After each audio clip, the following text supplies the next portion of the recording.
ilang trilyon na dapat sanay para sa mga proyektong laban sa baha. Pero saan nga ba talaga napunta? At bakit mismong bagong House Speaker Bogie D ang nagsasabing tigilan na ang investigasyon? Hindi nyo to gugustuhin palampasin. Ilang linggo nang umaalingasaw ang iskandalo sa maanumalyang flood control projects ng DPWH. Lumabas ang nakakagimbal na detalye. Bilyon-bilyong piso ang nawawala at ayon sa ilang ulat, posibleng trilyon pa ang umuwing kickback sa bulsa ng ilang kontratista, opisyal ng DPWH, pati na rin ng ilang kongresista at senador.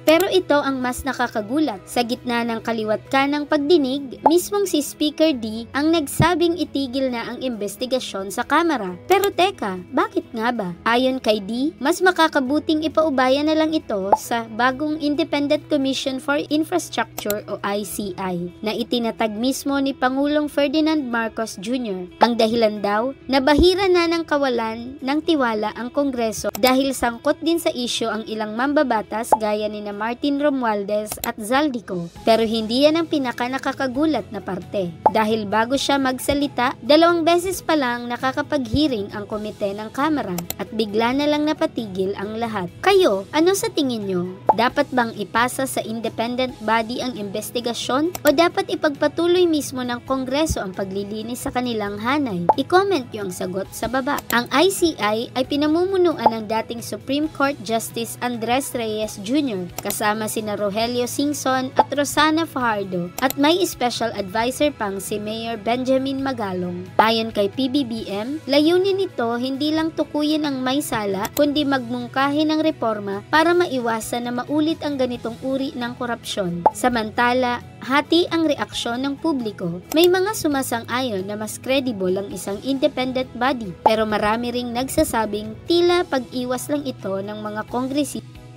para hindi sila masilip. May ilan ding pinangalan ng opisyal tulad ni Sara at Curly Discaya na umano'y tumanggap ng kickbacks. At kung akala nyo tapos na, hindi pa. Dahil kahit lumipat na ang investigasyon sa ICI, tuloy pa rin ang Senate Blue Ribbon Committee at doon muling pinangalanan ang ilang kongresista at senador na sangkot umano sa maanumalyang flood control projects. Ang tanong, matatapos ba talaga ang siklo ng korupsyon sa mga proyektong laban sa baha? O isa na naman itong istorya na malilimutan? Sa huli, ang tunay na biktima ay ang mga Pilipinong taon-taong binabaha. Kung gusto nyo ng mas malinaw at makatotohanang updates sa mga isyong ganito, huwag kalimutang mag-like, mag-comment ng inyong opinyon at mag-subscribe para lagi kayong updated.